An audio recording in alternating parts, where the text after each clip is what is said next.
ole zanin chulai ku nga in tile don te ang chumi ma chuan he channel RC achang terun ti hi khonga in min lo subscribe sak ve ang che sipai chutri lai ku nga ziak tu chan te a methiwa pa bung som le pathum na bung masalama khan lai ku nga le athian te na kum tharan man dan te tin lai ku nga na nupuya ruk tak thu te kan ngai thlani kha tin palai te po tirin hlotling takin nan lo ho bok ma se chuti lai chuan lai ku nga chuan a chutria top thu le kha adong tatlat mai eng thil nge theng zel don kan ngai thla ho don ani laya eng tin moi ti ka chutria topi ti ami ti in na pa pu chuna chuan lai ku nga chu aron zo ta ulai khoi mo kalo en ve chin tin nen sin na ron ban wat pol kut thani som ni ral ma in jen ke thena ngai ni ulai ti in nen si chu akun lap mai ama lai ku nga te in chu are thap lungai ma te cheu relo te ka juk tang le anga medical pension ka ron la ang sipai te chu pu te thu thua om tur kan nia Pakistan sipai ho ka juk kap pheleng le long don ti na ni mai lai ku ngan na lo ti ol sam thung dik tak chuan athian lal bera te ho ngui lap te apu jon hual pu ba ta bang bo mel te adu le mangai em nen si te lo hoi hai mel chu hre omati tak a setani ni la ya sipai ni ya ikal nge turani mak pa sipai ne ve mana chutri reng te chu athanang mole pu ba tan na ron ti vele ni hei hun pu ala tama zanina nen si nu te na palai lal bera te ho lo leng sela robul nangin ko khan thupuang tu hena laya te ilo thunun tir don nia pianga hei zanria hi barila ti zung teang u enga nge mo inin ngai tu alungai viau ni puchunan naron ti char ni adikani mi pa fa te suan ral ka pang mia lai te hi zong sipaya pu athu ber thowang pusoyan naron ti ve char bok ani bera te ho po tle min an tho thang chu athave ta dewa zanri an buat sai lai chuan bela chu azak na nei kal ui reng mai anak velam puar lung chu lai chuan a melle zau threi lal bel engei omzia izak na nei kala inak la kha puar lung boksi ti in naron zota kana khi chu cho ka nem lutuka apuar ani ma na le cho te hi vat te ang u ti in cho chu abar zui mol chuti lai nen siaro chuan cho chu abar hlei theilowa aulai ne na fring ran mangrei lo lutuk tur chuan atingui lup mayani khai boi te bar puk ro ipum chuang mi khai bar ke pangayania ti in lai ku nga poina lo nem ve su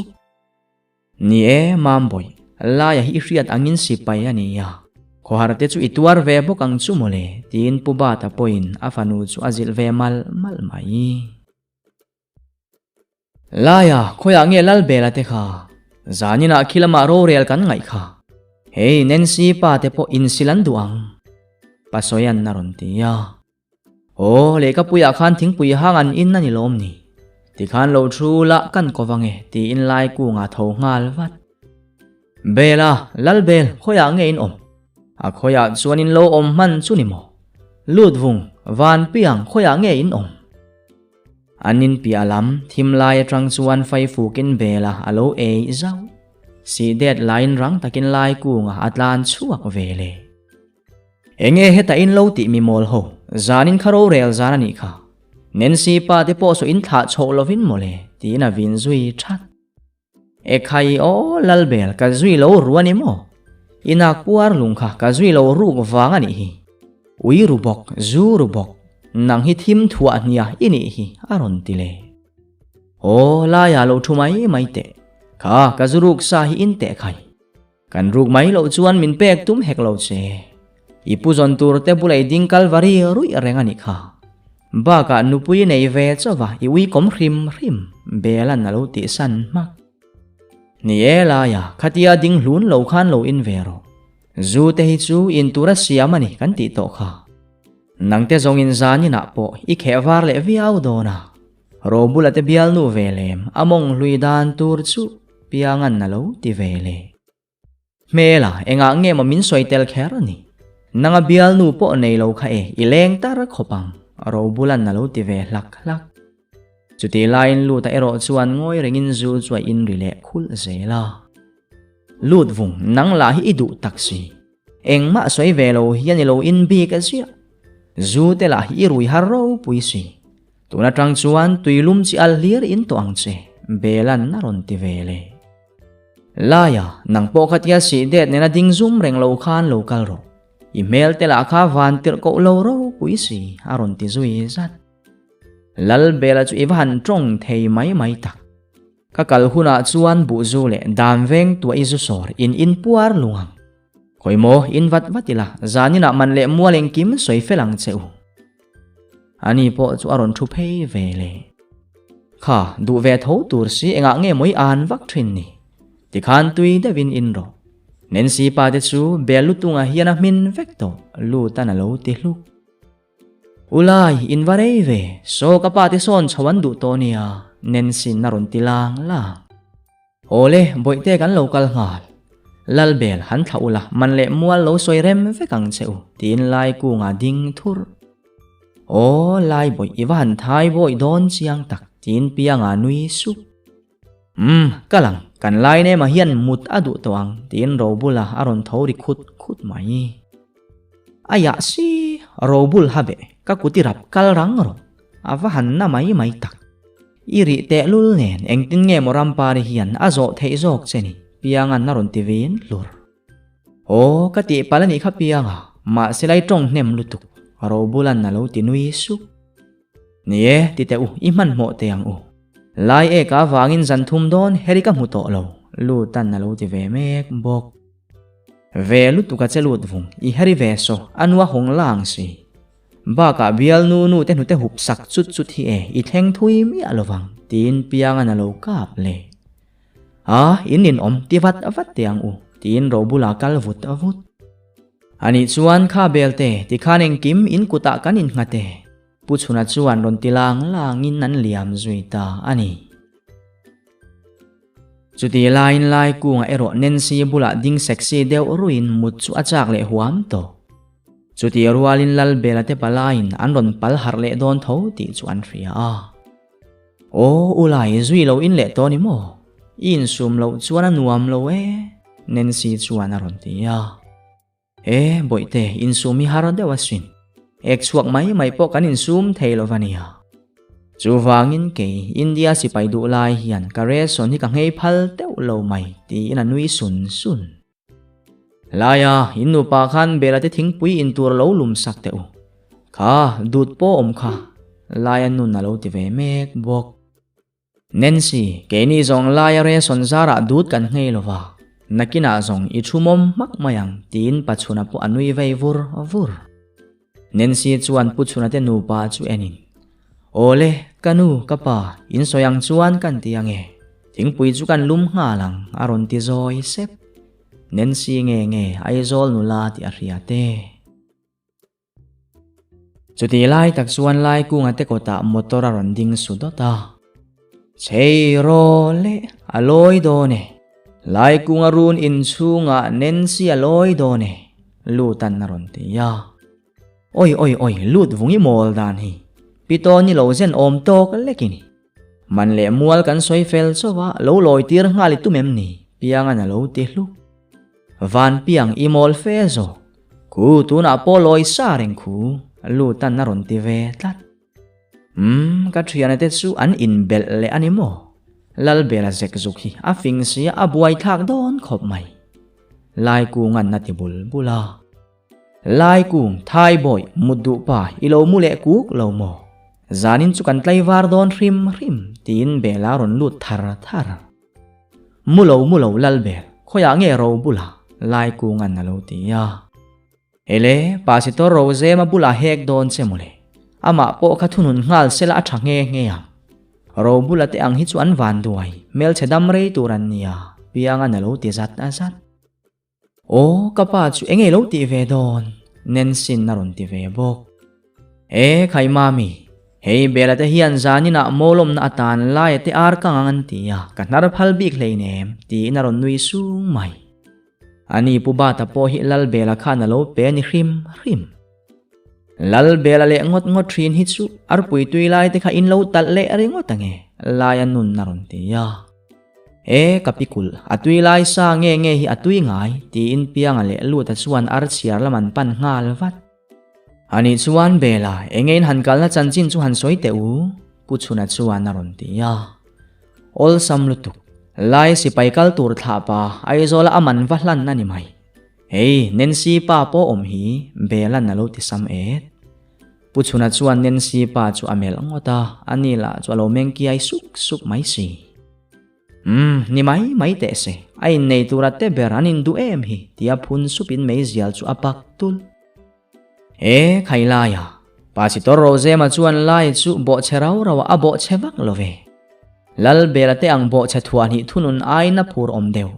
a chutri chungin lo che sau ro se ati kha tin ro bula aron nui lut sung mai lal bel in lo in zo ve kem moni aron ti zui zat iwan mol nget tak midang an om ve hi mole tin bela na lo khap avat kapachun in lo la mengelo in van meng rei ve tunang theng thengain mente chuan in thang theina ngwa mu ro ro bulan naron ti ya le thingpui po thum bela khoya nge piang ate po kha lo in ro se nen sin naron ti ya in hnuai lama tangin lu ta chuan kan ron chho do ne ti in nan ri khut kan lut vung le kan van piang a zet hi chu kan ar pui tui lai le kan ar pachiar khuan berin tal kher ni ti in lai nu ang hlak hetiang a thi an sa lo khoimo nen se thing pui chu wai luta apothumani hi ma se puma tilum ve vung theilo tin piang a chuan thing pui chu adot ri khul ti te u imuang u lal bela hi zong kan ngam lovani hi tin puchuna po nui sung reng mai lal bel khoya mi nge in lo in le lai ku ngan naron ti ngal lu kan du na mi mole kha thingpui kha in mai te aizola kan kal ti khelovem ni ba ka bible thu te hi zom te u kan bible chuan mani ain midang thazo ka ruat turin min zirti ra chu wangin izuru tura min ngai reng su kan politician ho ang chein mani chawin mudikani khalai ku bela naron ti le threp in rumiao sia lo mole lal bel ti in lai ku nga point thingpui chu adot ve khula ani chuan chu bela in lo in zo vek ti na em ni pa si tora bula ka va oma ka ruya re vek ania aro bulan naron ti vele iwan mol thu ani tak kha hi ala chuan la ya ron tho ber ro ti in nui sung chungin zu chu akapa tangin naron phora lal bel kha chu ka zu thowani kha mole in van ten mai tak thade win soi ve ta mai cheu lai ku ngan na ti ya la ya thata ka soi na huna hle ne idu tra le la ya izu kan ru ti te u I in vat te ang piangan naron ti ya lai ku nga chuan nui sukin khat aron phor chuak ve le khale kapuchon khan lo buat sai sela kenin ar puat te ang vairam ka kale huna chuan par ku nga in ngam om si lo aron tinui su mai oi zanina po soi ku ngi dora ala hoi bel kang tun mai angal la ni sela aduk orui ro bulan naron ti ya ro bul angal so ka chuina ni so na ti bi ngota nanga me cha chum te toy ai chuan pianga na lo ti ngal zat van pianga ipet niam ro puisi tin ro bulan na lo chang let vele khain ar sakan chu avan eng tik tek ve kan kute chu eng zai mai puba tan naron ti ya kan van pianga thil kan ve te hi chu a heti zia mai ani hi amala hian tang kai na danga nei si lova lai ku ngan na lo ti vele puba ti hian han eng tuk mai la ek ronga moi du zok da ania bak ai eng te hi chu mo chome ti mel moi na kha ani ve tat sei pui khuwa kanin to del ve na om chuna ni ya ren reng lo tur pianga na lo ti dua takapu bat naktu ka dam zong tra kan lo puyang che ro bula te talen ne ve chuna ni ya til wai thua in an lon then le nul mayam belan naron ti vele bok lal bel ti khan min ti khar su nanga talen ve chu phun chiar hi ani mai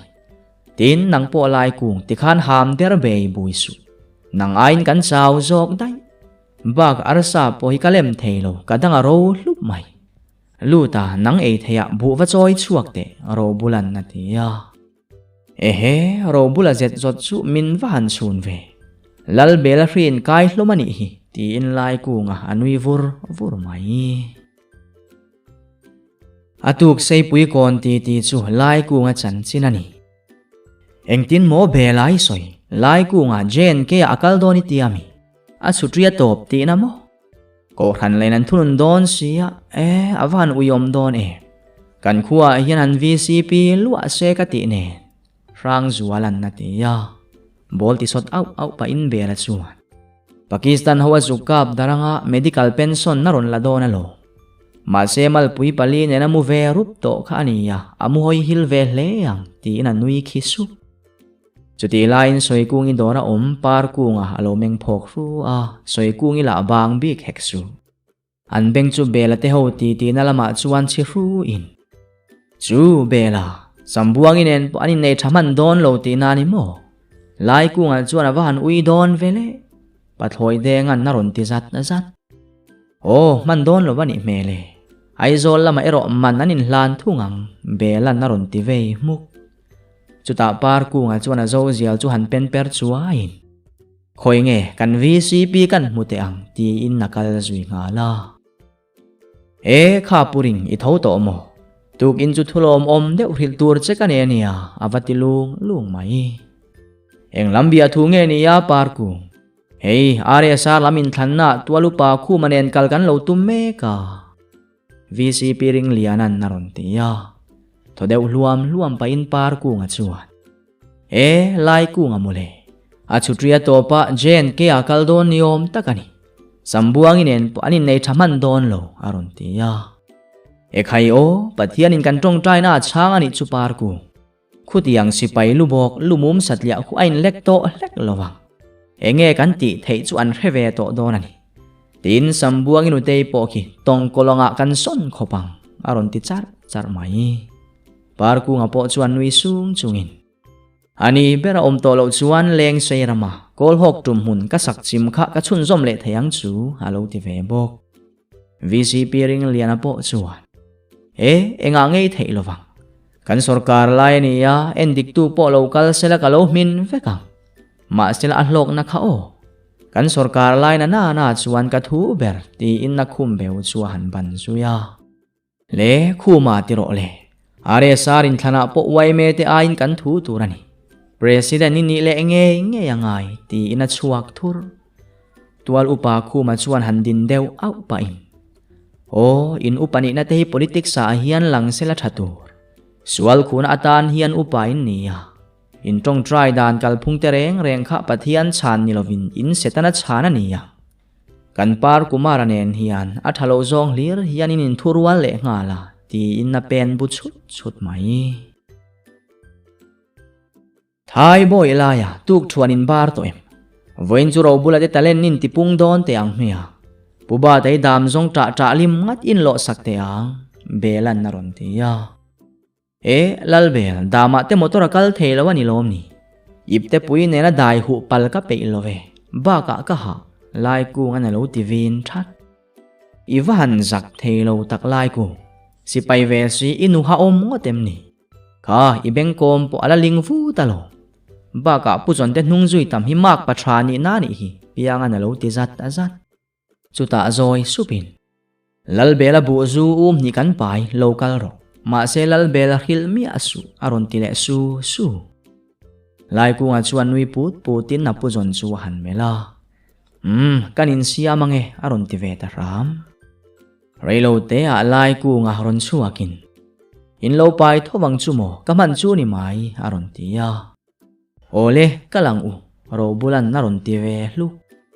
ani sei pui kho thing the an soi kha ni ya zong ta lo don hi chuan a hoiwa zel mai ani bela lal bel min lo ngak ru ka ekham tre tukina marcha pui sauma bol kan meya kamonga thip lutuk piangan naron ti ya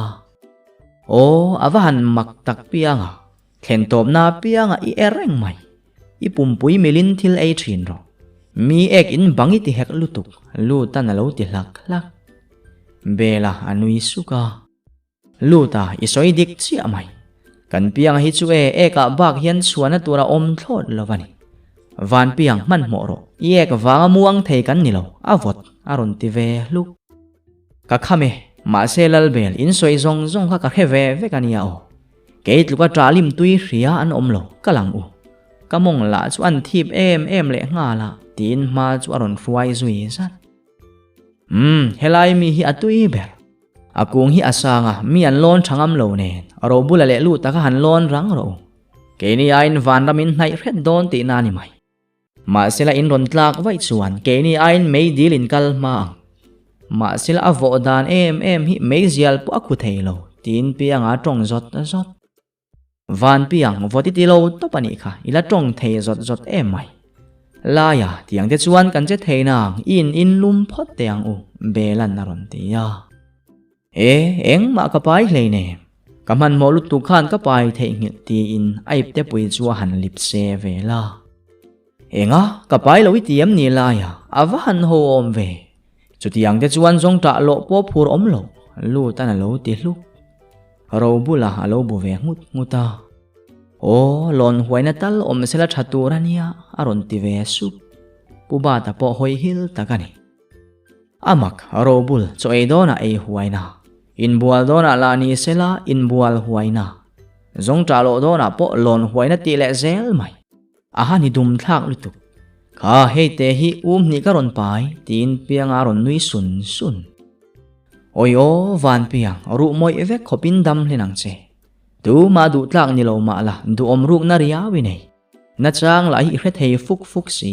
belan na ron ti ya piang a chu anui sung mai luta kha in ro pabat nang po tin lai ku nga mel azuk ma se bulte khitiang em sang lon turin ni sia in rui te chuan thadon em ni in tlak vai chuan pathian zar om lovanga in tla per vek mai dona sin puba tan na ron ti ya ro bula chuan tep chuap chungin pabat pumpui sa vung hian han lo ni la zong tra kung te rampari mal muin han mutuai ngwa mai la kanin kher nget tul mai ani aron ti lon mai te u hau huk ang deuh khan imi toban khan pharle huang ula atok chia ekle mai tur lova khi chen lon chu aro bula thak lutuk tin bela akhap fak koi nge han lon do ni la aro bul lal bela ei tur chu anget hlir kan lo don nia nu to ni ta tur po lo ka du tin lu ta apakai thur lu ta herinu nu to ni naw tram tlei I hum ang tu ta nget khan han hum la han pakai zung te piangan na lo ti saw khai o lai te khi ro bula te pani su hau huk pa ang lawan ni khi mole tin pu ba ta dak vung nia ro bula te hi chu thingzar thla ka le zong tra lowa chuan an to lutuk lai ku ngan na lo ti ve le zaw bela chuan lo tui ni in babat kan ro bula khi chu hau huk tur mi hringa lo piang ania atharawa pan ngota ro bul hual reu ro po te la a hual reu thei hrim alo ti ve le puba ta me po akiai ve suk reng mai lalbel lai ku nganen khan enga ngein lo vc pidin ve ringot zong tra himin ron charpui teu ka kun lu hai vekto piangan na ron ti ya pianga keni driver le nang chon ping lu lok te kanin ang the nang mole driver tan zong tra put lu ka moi lo bela na lo tiram ma ani tak chulal be nanga driver zu he phun chia kha engi ni lo ve aron ti ve bal robul lo chuk to ro ule kan char seng to lo in lon sang sia in tla ui lua pange ati zui zata ni bulte lo chuk to ro thingkung lon the wang sarkar na mu ni don ula in van tling don ruwa tin puba ta poi na ron tui ni vele nia tling lo chunga ti pui tu nei thata wa tling te ai chuan ro bula te hi an tha lo tle ma sela anrin om tlut don si belan na ron ti ya lal bel rin om te chu soi ve te su ka zui ruwa ui rubok chu ta du za i lo zui vc piring lian tlang aw ni zokro lai ku ngan na lo ti vele enge mo lai duam le ke te chu driver ka nia ka du dan in ka om thei bela na lo tiram mak lu ta te pani chu in lon sang sia khoi mo ka lo nim te ang cheu van rimin nam hi al lo mo piang ana ron ti chu van piang vanin rim manei lo zong tarim kanam huwa mang tin lu ta tho hul kadangan rozia mai chu bela khoi mo lo thite kalon sang lu tuka karuya re efek mai ro bulan na ron ti vele bok kha in ro in zara zong tra tui takan do ne tin puba tan lo thlit sak mol mai ti hian van piang hovin kot ho ula lai te na kanin sem don nia chofun lawara marei tak om hi ka theilo ka pum hi ari rek areka ka chaw mul zel belan na ron ti ya lalbel atam sia kan kot seng nang mole lu tan na lo ti ngal vat ke te chu driver ka nia baga ka tram chol tin bela na lo chang le tlat bok si lalbel zu du ve tho si tha tho do na piang a chuan lam siam zia tin ro bulan na kot pur le ti khan lai ku nga te na thing pui thum kan in don nia pianga bu zu hi ka lo kengang ti in bela anui tut renga ni lai zana nia ko khan hovin lai ku nga chu an thunun taruk sei pui ko khana thunun tok ma saber kha ani ve tlat lai ku nge lalbel khai ngei zon du ka khatia motor si te hai ta ka vak ni lai ku ngan naron ti ya thil mole alo ti vin hluk avan ma ke o lalbel eng thil moi zon khoya nge piang ate ho hi lai ku ngan naron ti le a kan piang bal te ho om na ka helo tunge heta ka eng lo da kha lo eng lo wa an eng lo du te chuan eng lo ve mai sela tin bela tum vuau mai enge mo eng lo chu le lalbel zon pui ngaim tin lai ku anui su lai duap muro eng kim hi riat tum su nen si khavar khet lur la tok chau tin bela vin larto ka riai bela local te khalaya eng lo da kha pianga khana eng lo wani kha ho katai kan panin kan in mai don nia lai ku ngan naron tia bela ameng kok mai kare kan van pianga lellulin mo lo ru voina kan in kha ka bu zuaniang mo ka van tal don chiang tak te si tong thei si ruk mangbok thiana bang sela atha ang ati ve tan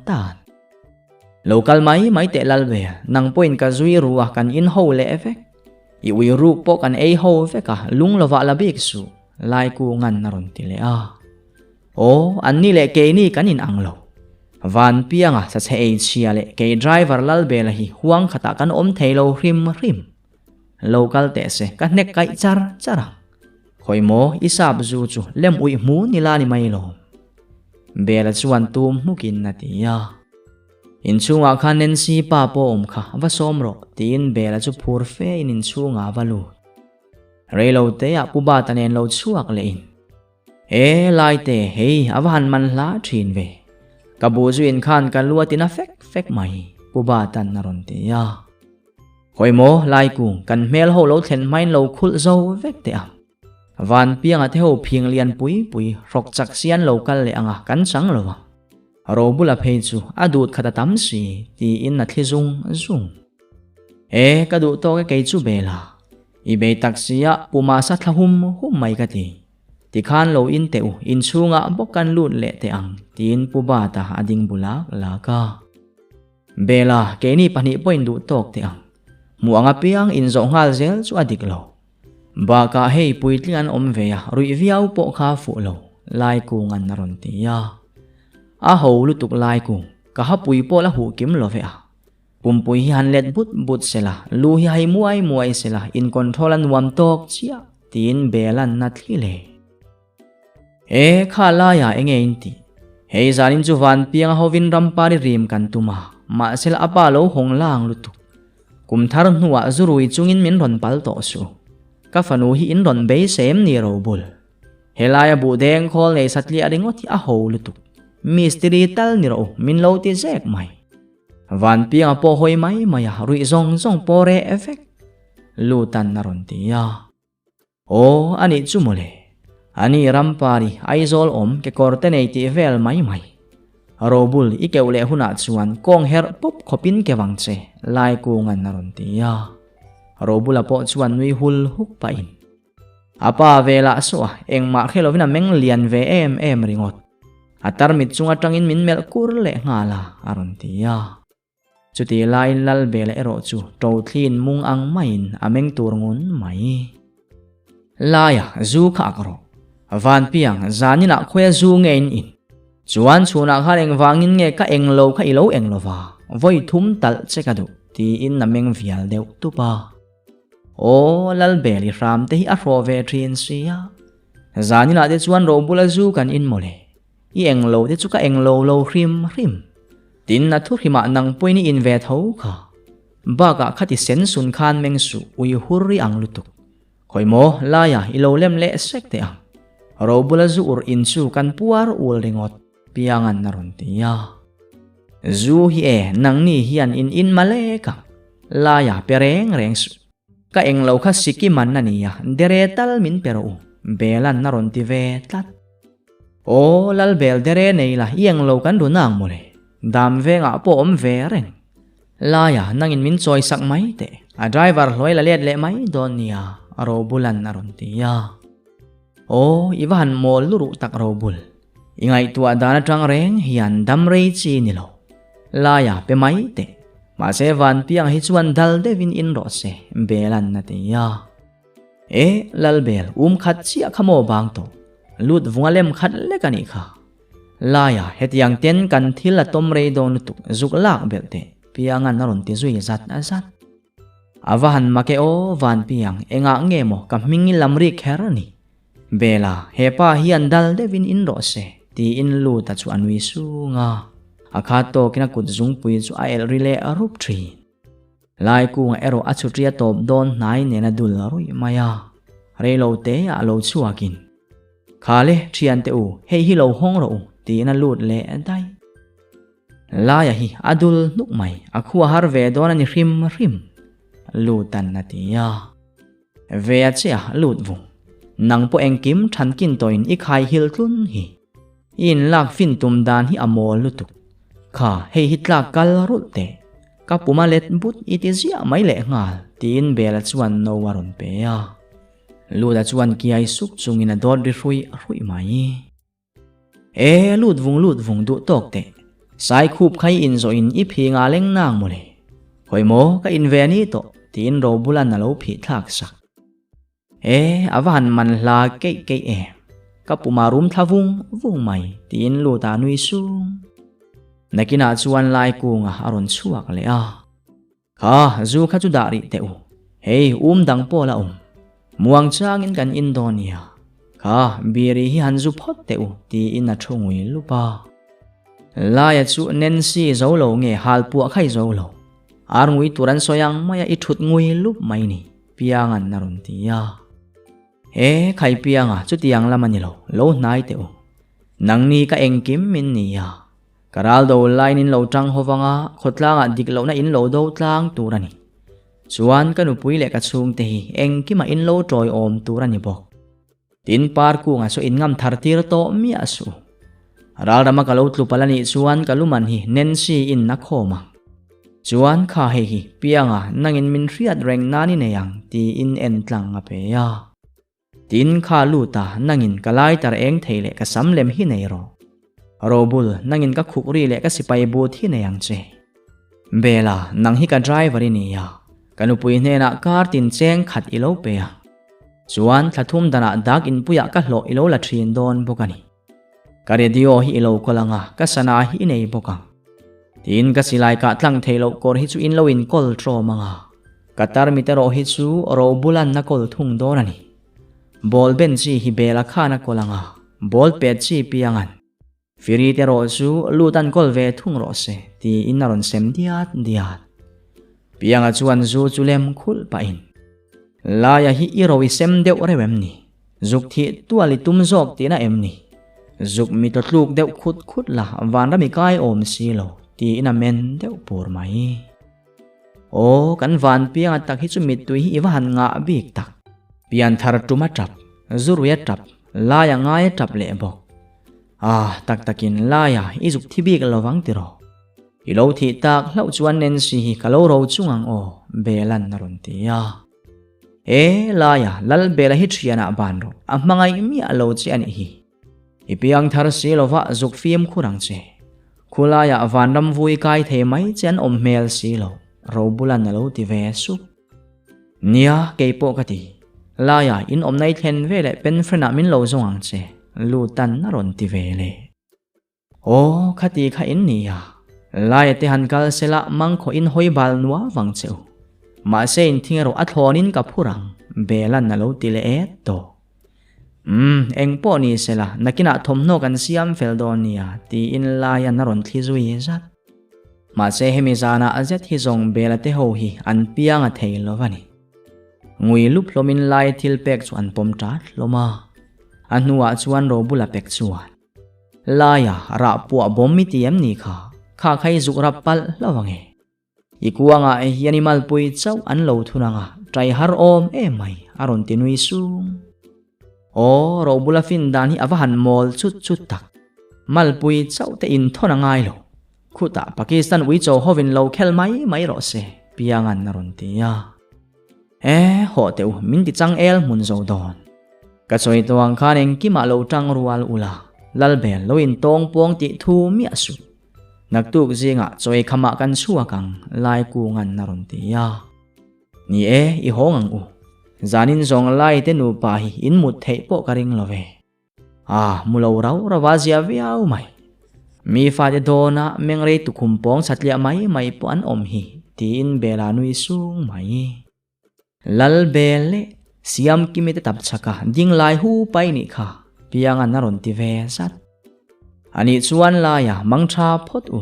Mumia don lo ma ula ti in nanin chen dar ta ani. Ulai itel lo chuan eng tin nge ka lo omang. Eng tika nge medical pension ni ron lak theyang ti in nen si chu ain sut lap. Lai ku nga chuan nen si pumpuar de ulang a thora chu han zu tin. Khai ka lo kier le avatang khatin lo in sut te su. Kan dun chung hi am hle ila. Tin ka pa te point karon chutri le ma chu ipa te bula man phal kha ti in nain siam thazui rut. Chu zan zet zong lai ku nga tan chuan sei pui khuwa a zan nu ani. Ulai kan fai tu mo ming kan sakang ti in nen si chuan lai ku nga chu azut heu hewa. Ele mi pa ni chuan ram kin lova ania. Chuan nen si lal bela son kar tin cheng khat a pe che anga. Tin thathum dana ka lo atangin cheng somi lo la ang. Ti in duat fe in azut dal. Atuk zinga chuan lai ku nga te tha turin then khoveng te an lo chuang kai suk supa. Lai te vurama ralikap don mo. Zuk film kur hle ang che ti in an ron chi bai men par hlom mai. Pit. Lai te veng tluk ano pang motor lom hi an lo. Nung hlek sela an lo bial tuawa. Tlan hlek sela an dur zel mai. Ka no pang ho khalo tol son ro karon in tran don ania. Lal belan na tiya. No pang ho lai nan lo bial tuaw mai si. In van mol cha hlom tak. Wadi po kal chape lo nutrition ngei ho. Ka karon in tran don aron tile. Kha kal son te in pa bela karon in herdon ani kha. Lutan ti in nan kal son ta ma. Lalbel nang po intisap tong thiam viau su. Huat hi engei riaim ni lutan naron tiya. Ho lutuk lut wung chu tiang motor khalna poimo love ti in bela ain tran. Khaile ikalang Nancy bungrua khalo lot ro aron ti zui zat. Laya zuk film khurvia wangse. Aizol nula sap tong thiam mo kan nei kan ti vesin. Boite fai nei don vele kan lo zinang ti in lai nuwa men par mai. Tit suan anin bai ta palai te ilo ho huna chi thum le mai kor min ron hon ro. Nau pang hovin an lo ti ve mek bok. Hon lovang in bal si. In mai ka mai kor ani sa ka ti in bela tlan vu ko vu. Bela sei pui kora hi an ding te. Kamram turba ka pan khole denville ka leidu ti in bela ading dat. Kan sipai lai chu kha i chutria to pani mo. in pute thu ini zuk hoi puk hlun don ani kha VC piring lianan naron tikher lai kunga chuding datin nain hera nia mole mani narin omle thatta ka thok turin ka kal don ani hi idwani chuan helaya hian lallo hot ta che VC pilal thuthleng hi kalola pot nia manga dikna le felna in ro ka ron relam chu wangin hun tle mi nei lai hian lo tal hiar ve mai te e taka hei belate ho hian engki man ria in an thiam ve bok by election a po ngum lang ku kinin tlang lai ku ngan na ti ve mak khoi mo pan khole denville chu chuan hei ka soma pakhat o hei hi chu swal viau ma ila pathian ta ani lai ku ngan na mang thiang lo ti na da nu o lai te ko khan hum him tu le khotlang mangai tu ral rama po pathian ina ve ngang che kha pan khor po amana ngai lo ve ti in upamam ku nga meu po amen triau mai pasitor roze ma point lai chu chi bai bukin ko khan thunun tok rau rawa iti thakop mai kakut nge ya in nei turin lo la hola o ti in naron mer ve sal ti ro le bela kalang ule ti in sei pui hero lai ku nga chuan sei pui wang khuwa chu achua santa soi ku ngi point pan na nen dingin lai ku nga de chu athlir liama angai tuana de chu achol thuap ni ina ria soi ingai tuana ka hevek sei pui khwa hi keima zok hian ka op don khop ka contract chim ka zom le anga lai ku nga sipai lu bok lo hi enga tan mai tilowang par ku nga na lo ti vei luk soi ku ngi thin lung ruak le kho harain sum thei bik lo nge ni kha ibiang bel kang niau nuau dana khan ini na lang ka dora thuin pan khori ei sen sung ringot mai par bal ti in nain her mak par ku nga la lo diau du bi kheksu kanulai ni to tho thovalom atia anui suk reng mayani lalbel khom ma kona hian tong trai na te po kan mang ve don lovem ni itlan ko vere usia kan liam dia ka nge ahun ma vandam ko chua kan ming kan zon vai chuano lutan naron tia a ho lutuk lut vung nang te chu ilu po bung sela I thilova zo te ang chavini nun na pasari inei ti na tlan vuk reng mai lai ku nga chuan hoilet wang in sei pui khuwa chu han thlira mangtha photi in nensi chu akwa awang ni e lalbel a hrim in tlan muang vete atu nge mo kan hrim ni kan thu man mang hleinem aro bulan naron ti vele a in van nin omeo ka du dan in katla nang chu mole nge nia kong thlang lama hian ka bun luar zok don chewem moni lai ku nga sipai kal le tur hi van rama ka thon don zo tin bela ameng sentul mai ani na taka chuan lai ku nga sipai kal le tur hi angai e mani aizol khenvat bata cha e bela idu to khan tlan thofua fuaro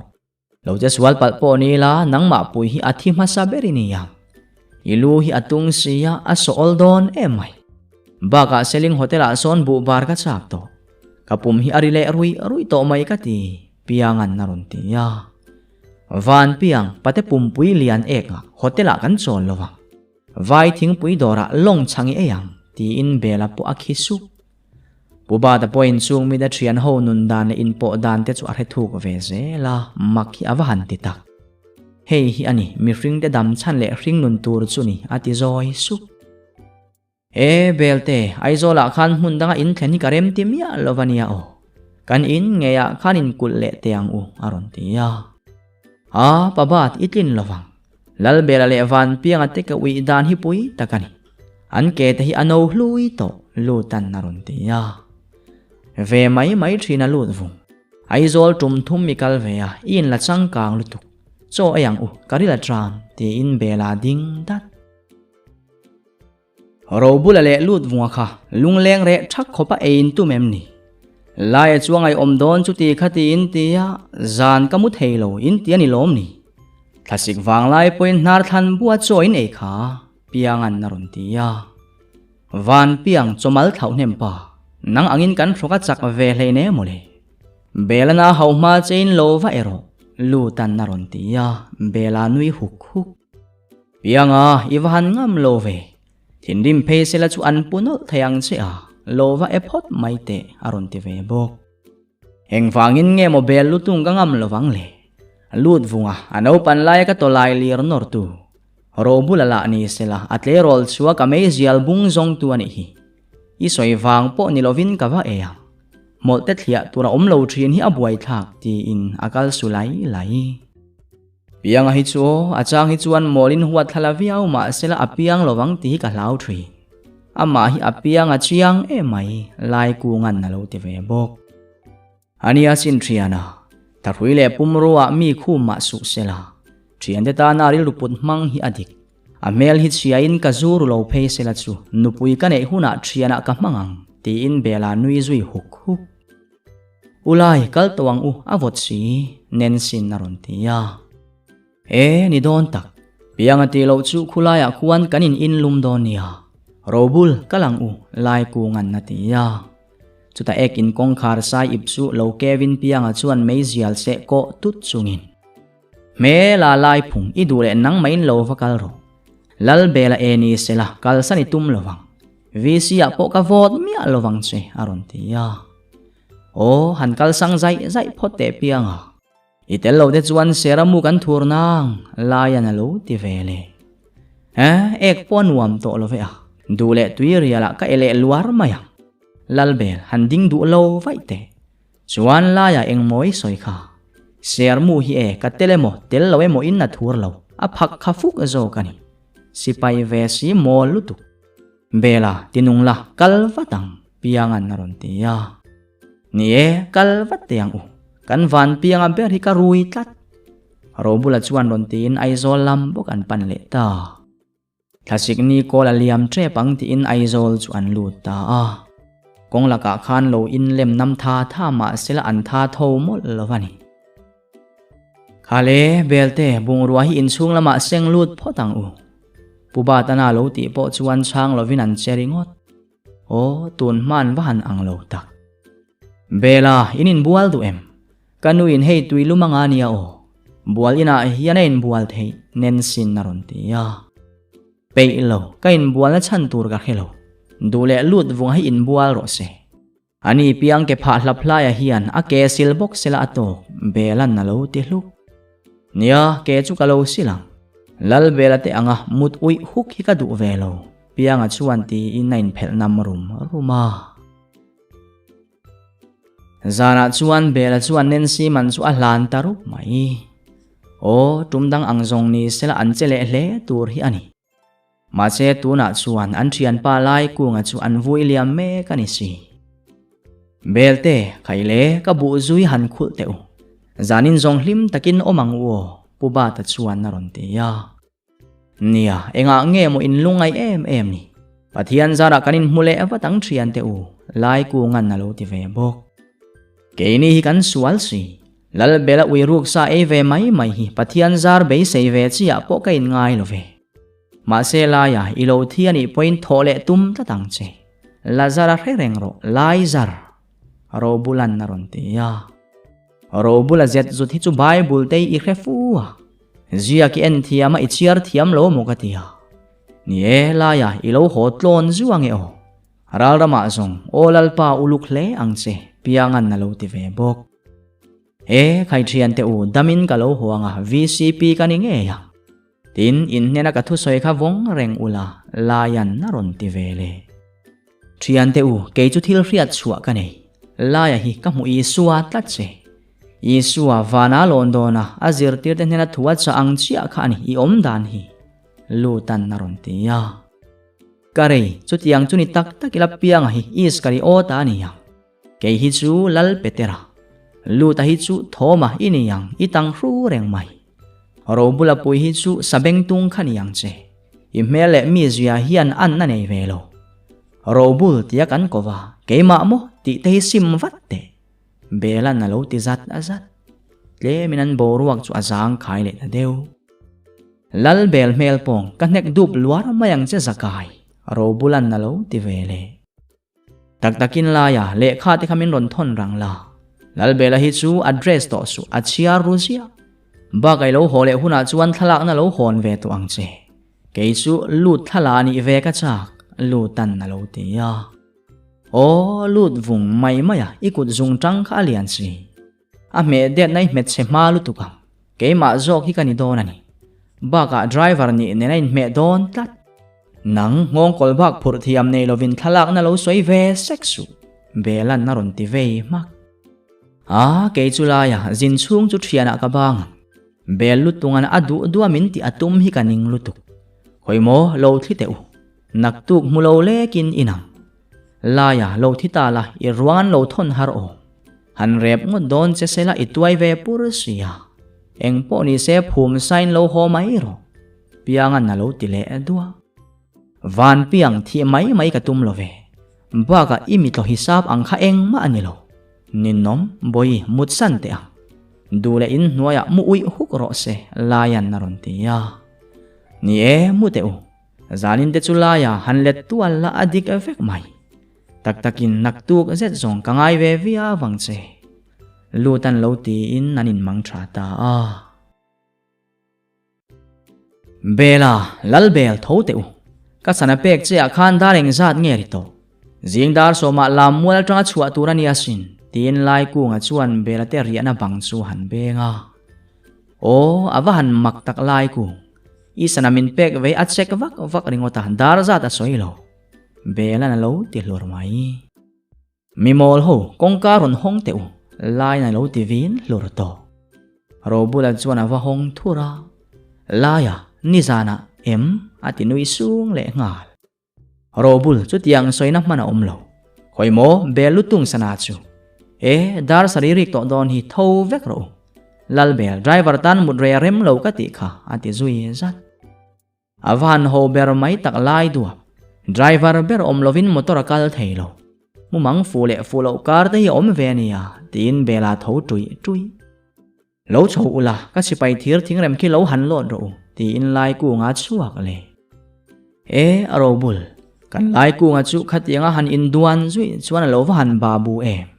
ming sain thiam khani ve boka tin lu taron tho ve tui nen siaro chumeng buila kin na thungui la pa an nem viau nangin a theng thonga thok meu lovani nen si lungai ma ta che haral rama alo zukluk tual tak le piang hi inei rup don nia belan na ron ti sau lal bel nang tak hi chu tin nen si po aron nui ve ta sak mai boi ho ule min lo tha ro kapi le pu te u ani phot u ti in sipai lai ku hovin an pen chuak ta luta so lamual chuang motor sei pui so basi ani so mi son fing char thleng kan kalang bela dingro le helai ba ki chu in lo kala thiang lo khoi pianga ka sipai thir thing rem kha boite thamuang takin lo omla eng mai ta cham lowang ati dul rui ulai ka puma ka pai me ki fatan tal lo damro nen sinaron ti tham tria lai ku nga po nim su kina bunghut mai laya eng tika ngei lo ho le ang sei pui khwai lo ho le huna suan lal angin kan lo hmuwa kang che pianga te bong til chut chungai chuanga tum kaw nen kan lo hmuwa kang che aro bulan na ti tui pur mai thian te u khovel mi fing le mi fel berte a in katanin fel zo kalo ho le huna chuan thalak na ka ron ho nang ti in lai ku nga po ain sut fui mai o kal lo mai te motori ne ya evcp the boka sin la ya lu ta na lo ti ni lo ve lu ta karam ta na ka ti thei to ka ti lovin karam hi adam lo wanga sin lai ku ngan na ron ti le piang ero akun tlata sipai ni hi chutri lai ba ka chak lo la ya asen chi khalo khe ka reng ro aron ti su enga nge mo khat tinga inin dom kun ni lai ku mel phakal vat ro inin om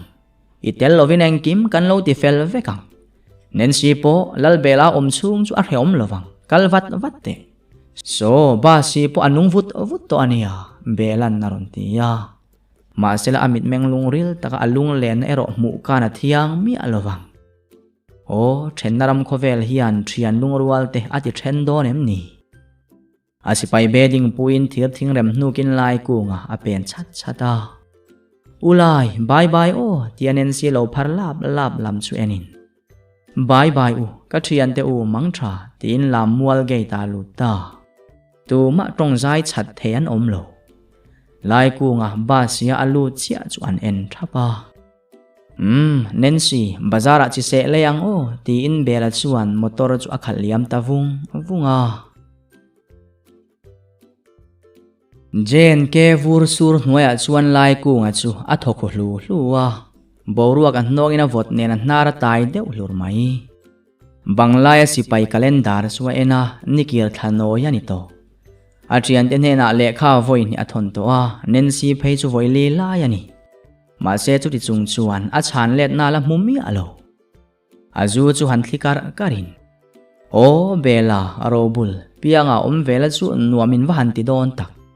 lu ta thok bok cherul po mu akhate ti na tlak pup chuta engem moni khret chuak ni takina tho thuta ama chal chu beng thuk chungin ekhai o awan mol thei ngai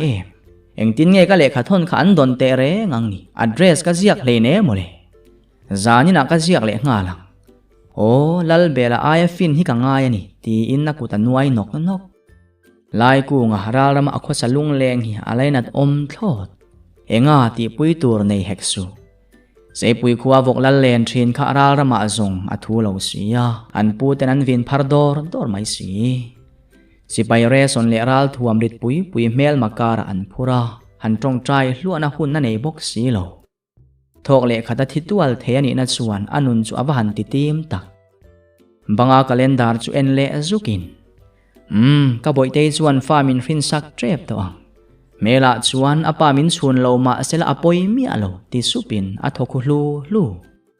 vai hola in an pathian an biak lo le an rak vak avaka pension na van chak to mai tak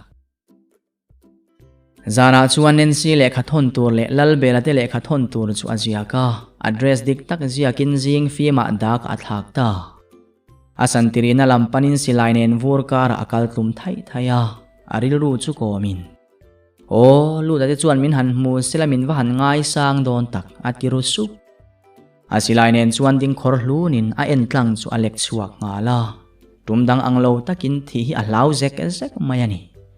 ma seva nei thak takin in ka rup na lem lo alung leng lutuk mol mai chu tuar harratia sei pui kholam ni ariat chu hoin amit we khaper sak ve fo mai o lai kung iwan lai kung alo tak zan khachu firi talo ri vaka ama lai kung apo aral thuam fam kim nena tlan chuak ngal wat sipai ho chuan ho tu pa puan in sira aral thuam nena ding ther furin khaile melman nei wanga in ko khom kan ni lova hei kan mun puilama tangin thupe ka ron chuwa kani naktu ka hian ke ni min zom turin mi dangan local ve dona sentri lo zong in puanin kan kayang aron tia lai kunga chu awan lom mai tak sei puile athiante anu pui Nancy don chungin namu hil siai atuk lai lama chuan ma ni lo zom tur te po chuan lo thleng ta lai kunga ero apuan ina lutin an thian ho thalak le Nancy thalak chu a en ton che chutianga lung le na thara wina aman chiai lai chuan thom dang lam ma heta chala hei hi mo jen ke an ti chu awan vot ber mai ti chu ani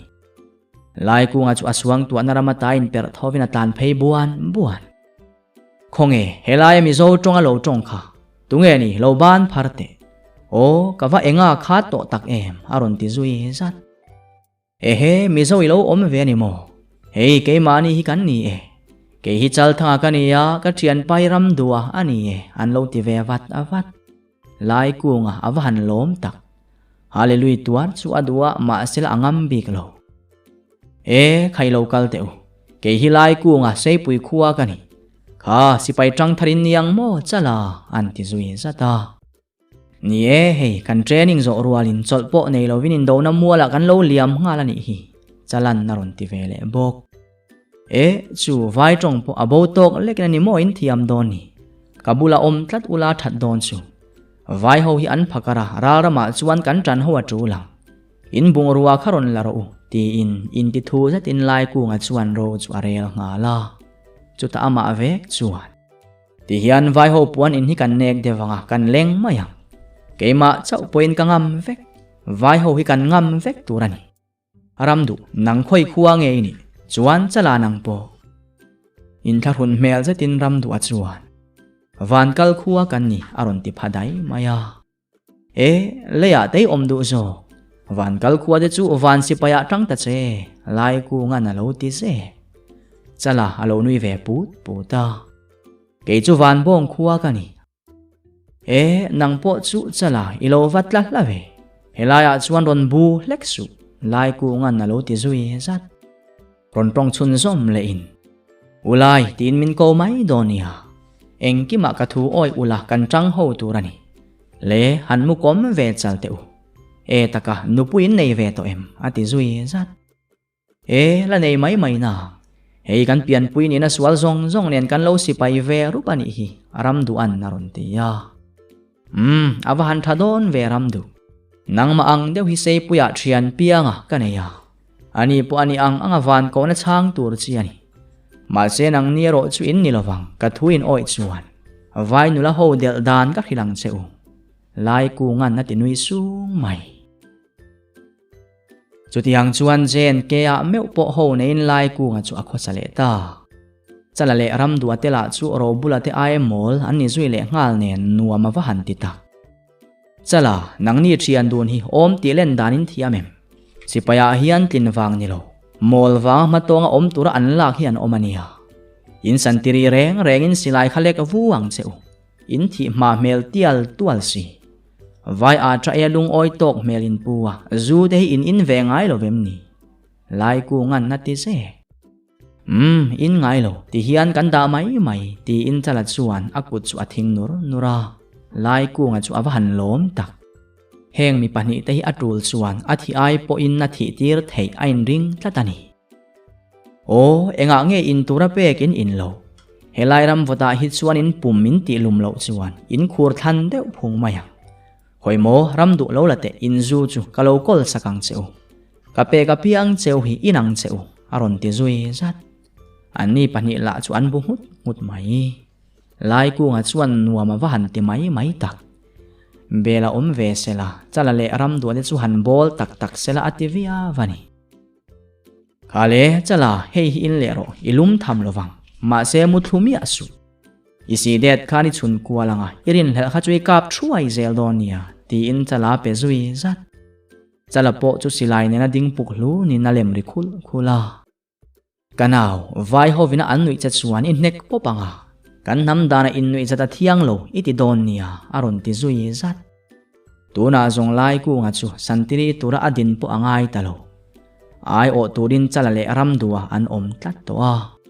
du huna zu in chungin ro arel zata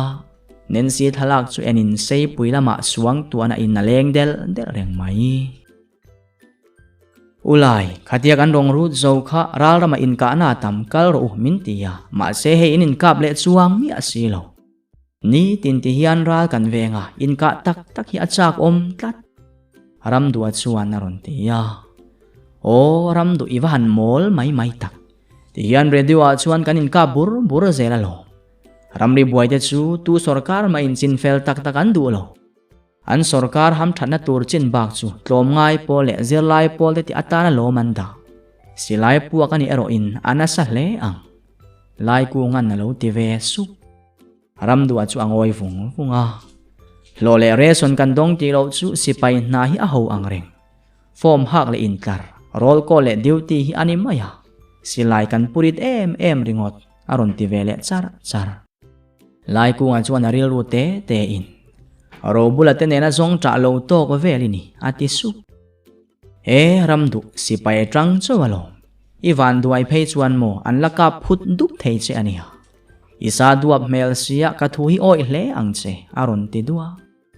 ani ramdu ala chuan ngai san mel set in lai ku nga chu alo mel karar mai ulai kha ibial nuem ni awahan mel thave aron ti ya ramdu apui hi chu imol mel nen imita ler tlat nakina vai nula ke odan ka khilang che himo kabial nu nilovin kanu pui du tak nensi hau chu zai thiam le sap tong thiam aizol nula ni hi aizol ikal to em ati zui zat katlan pel to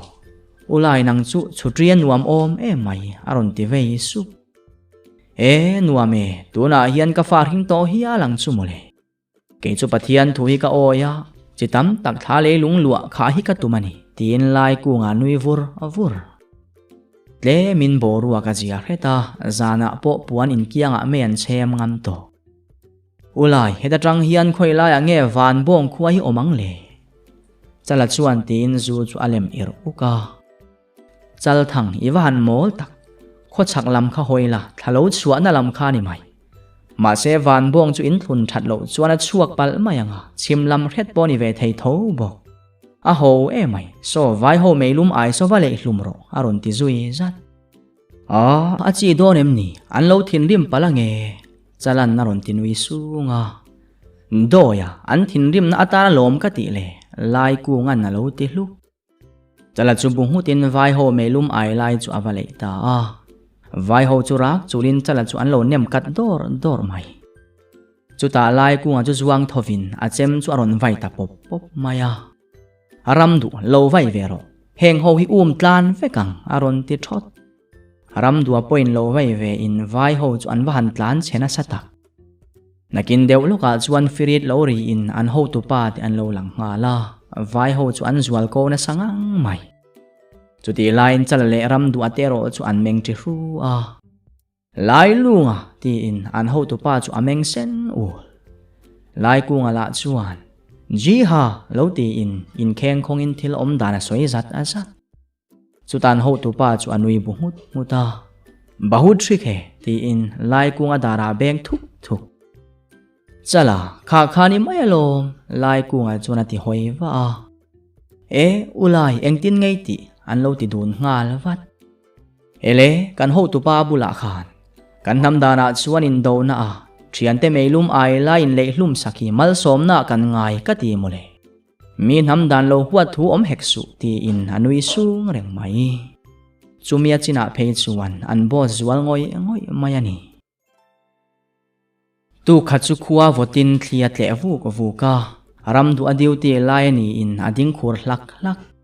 chuta le silai lo puakin lai puyaron puak ta tur mai ulai thoro chu silai puak ania siren pori tin chalan naron soi nok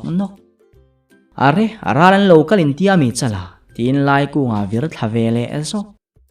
asilai chu in chalane nan wak chuak nga la vai ho la chu hoi zong ne lo hinan lo rak nuai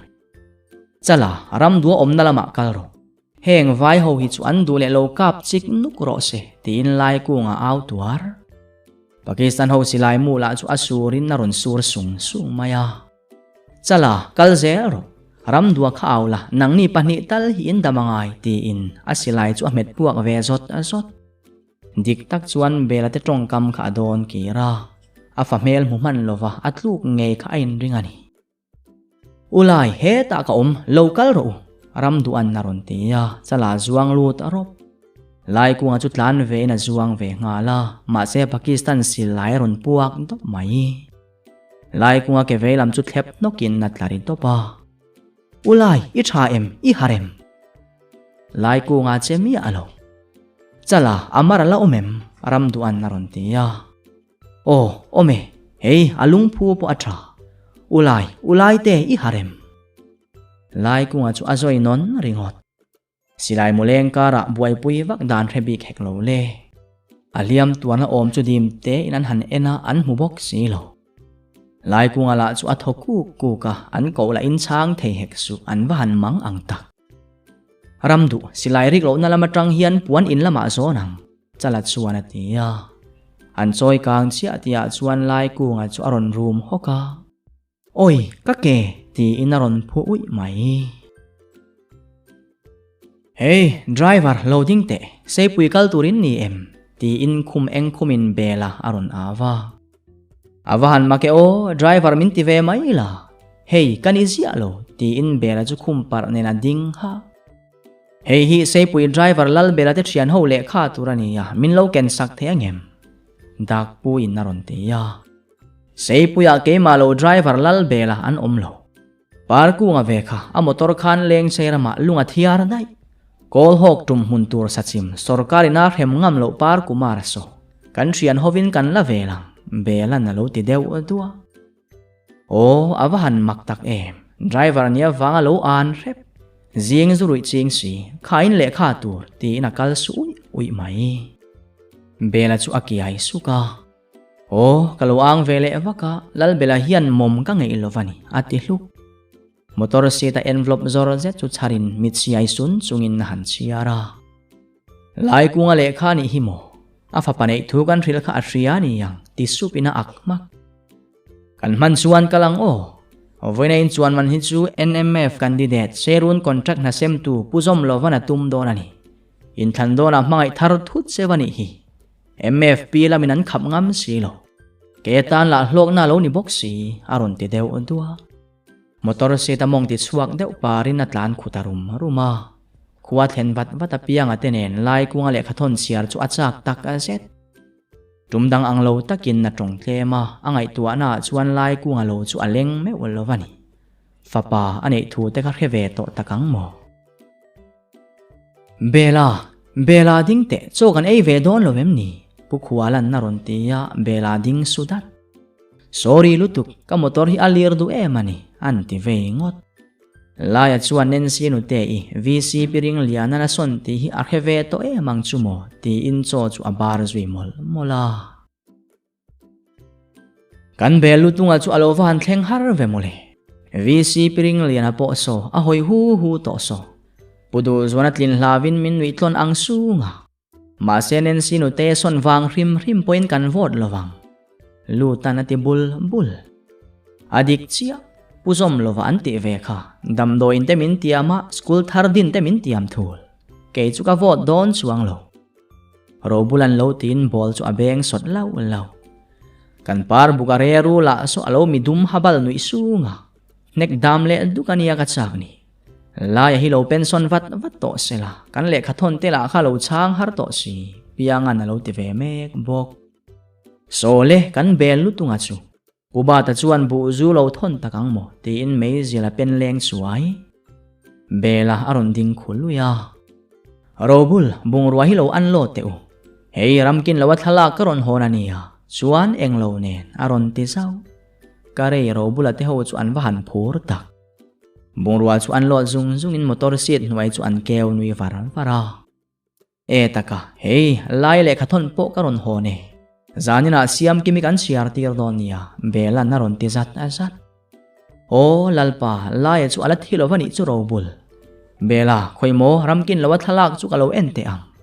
piangan naron tia kha en ro ma sela intar midum vuwa khala thapot ro ti in thala karon te vele ai lu ta he chu lai ku ano pan lai chia napanga hle ang chuan atra bel hle bokang piangan naron tia luta chuan zoi supin laya nge si paidal eyani boka achia chak zo kani hi ma senen si chun zok sela chu adu om zok dayang aron tia ro bula ero alo men le chuaw to laya hi engtika taklo pension ang mo aron ti zoi sup mai khaile atop lam hi chu anui chiam chi lo thian ngai lunglen hun lai khani mi awa anex kan du le ero chuan kan khile vur tura nga yang mutui mang tha phot ule